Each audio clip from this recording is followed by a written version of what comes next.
Hello there, beautiful people. It's Anna Grace back again with another video. Today I thought it would be a fun idea to bring you along while I make some stocking stuffers for my family members. I just washed my hair and I'm letting it air dry, so please excuse the way that it looks right now. It's nighttime and I'm going to prep the focaccia tonight so that tomorrow I can make individual focaccia loaves. So I want to take you along for the process. Let's go ahead and get into the video.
Last night I went ahead and prepped the dough, so it has been sitting on the counter for like 14 hours probably. I am going to be taking you through the process of making some personal sized focaccias that I'm going to put into people's stocking stuffers for Christmas this year. I wanted to share this with you all because I know this time of year can get really expensive for people, and I thought that this would be a really good way to show people how you can give something to people that is special and homemade but doesn't have to cost a lot of money. It's been a very snowy weekend here, so I've just been cooped up inside with the fireplace on, drinking lots of coffee and just trying to rest as much as possible. I thought a perfect way to end the weekend off would be to prep these focaccia loaves, and I am very excited. So it is so ready to be baked. I mean, look how jiggly it is. Look at that. I am using 4 different baking dishes because I honestly just don't really have a whole lot of smaller baking dishes, but these are all pretty old. This one is Pyrex specifically. Everything else that I'm using is Corningware that was passed down to me from my granny. So I have this one, which will end up being the biggest loaf. And then I have these 2 that are the same size. Ideally, I would love it if they were all this size, but I'm just working with what I have. And if I have to bake a couple different batches in oven, then that is fine. And I'm gonna go ahead and measure out how much of this dough I think should go in each of these containers, While I'm waiting for those to proof and set even more in the baking dishes, I will bring you over and prep the ingredients to go in them. I am first gonna grease all of these with some olive oil. I'll probably just do about a tablespoon in each container.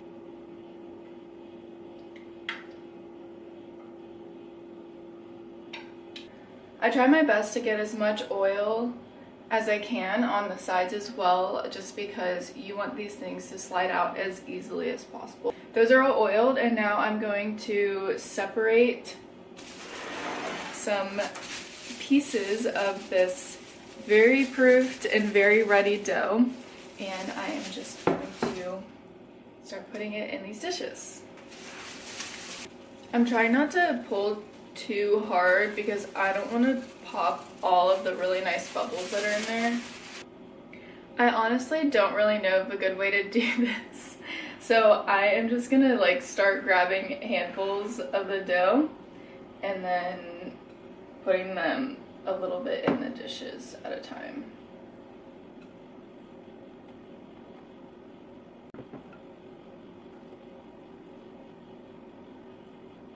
Once I have the dough in here, I like to kind of just like lift it up from the olive oil and then kind of completely cover it in olive oil, if that makes sense, so that while it's rising it hopefully doesn't stick to the sides too much. And then I also top it with a little bit more before covering it so that I just really do not want these to stick. These are filling the dishes out pretty well, but if they weren't, I would do my best to stretch the dough and make sure that it's hitting every crevice of the dish. I'm now gonna just add a little bit more olive oil to the sides.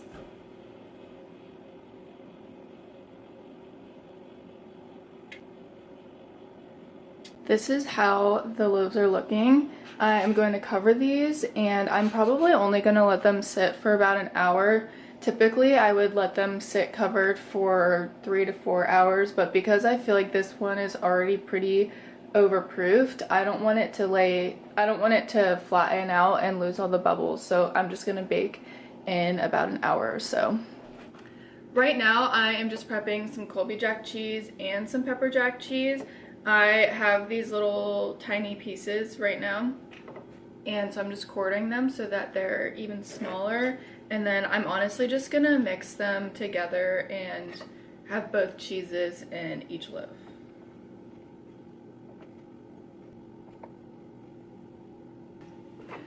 I just finished quartering all of the cheese, so I just have it in this bowl right here. And then right here I have about a 1/4 cup of olive oil that I'll divide between all of the different loaves, and I am just gonna add some thyme in here. I added a few sprigs of thyme, and unfortunately the thyme is the only herb I have that is fresh at the moment, so I am just gonna add some dried oregano. Say about a tablespoon, and then I'm gonna do some rosemary, dried rosemary as well. I didn't do quite as much rosemary, 2 teaspoons. And then I have this truffle salt. This stuff is amazing. I'm gonna do maybe about a teaspoon of this, and I'm just going to mix all of this up in the oil. I currently have my oven preheating to 450 degrees, and while it's doing that, I'm going to go ahead and pour this oil mixture on all of these loaves. I'm just going to add equal parts of oil to all of these. Now that I have poured the oil over all of this, I am going to just spread it evenly on the top as much as I can.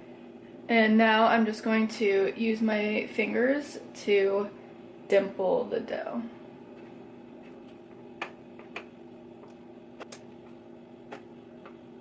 Okay, now that I've dimpled everything, I am going to add some of this cheese. I'm going to dimple this cheese inside of the dough so that it melts inside, and then once the bread is almost done baking, I will add more cheese on top so that I can broil it on the top of it.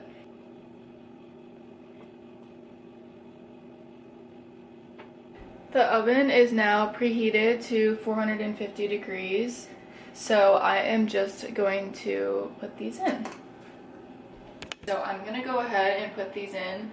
Typically, if I'm baking a full loaf, I would bake it for about 35 minutes. I am gonna go with 15 minutes to start, and if I feel like they need to come out then, I will take them out or keep them in for longer and just keep an eye. So let's go ahead and put these in the oven. I'm really hoping these don't overflow because they're very full of oil.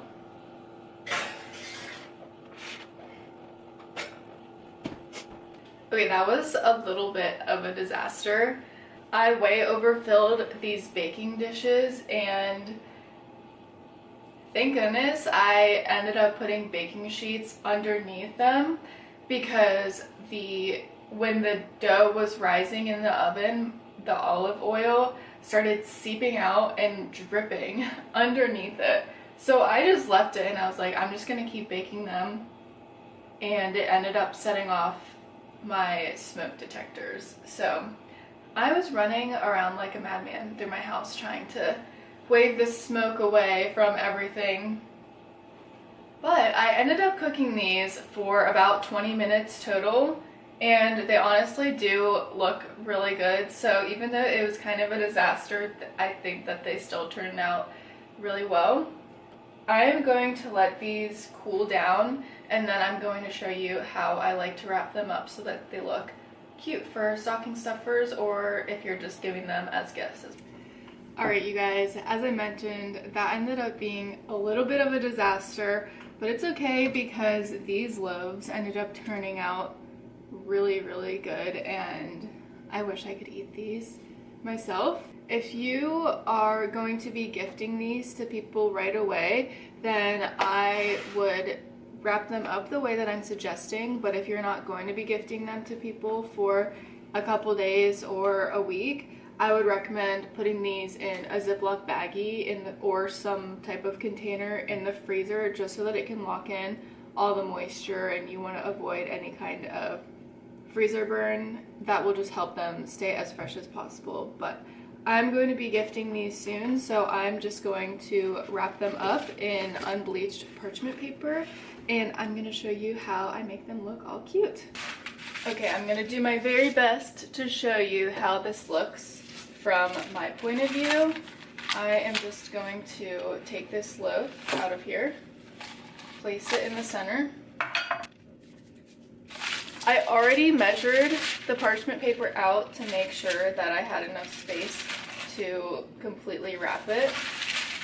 So I'm going to fold it in the center like this, turn it towards myself, and I am going to fold both pieces together over like this and just continue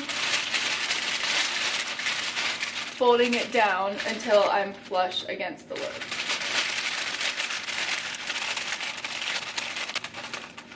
Now that I am flush against the loaf, I'm going to turn this upside down like this, and I am going to fold these two pieces in like that, put it on the bottom like this. I have it flipped back over with the top facing up, and I'm just going to cut some of this yarn. The easiest way to wrap this yarn or ribbon around this is to make the ribbon parallel to the seam right here. So I have the center marked, I have that parallel. That will help hold the flaps together when you turn it upside down. And now I do everything in my power to keep it from falling apart. I'm essentially wrapping it and turning it so that this X holds everything together. Now I'm going to turn it upside down, tie it, and I was saying before this isn't completely necessary, but I like to tuck this underneath the first pass that we did, just so that this doesn't slide around. And now I'm just gonna tie it in a cute bow.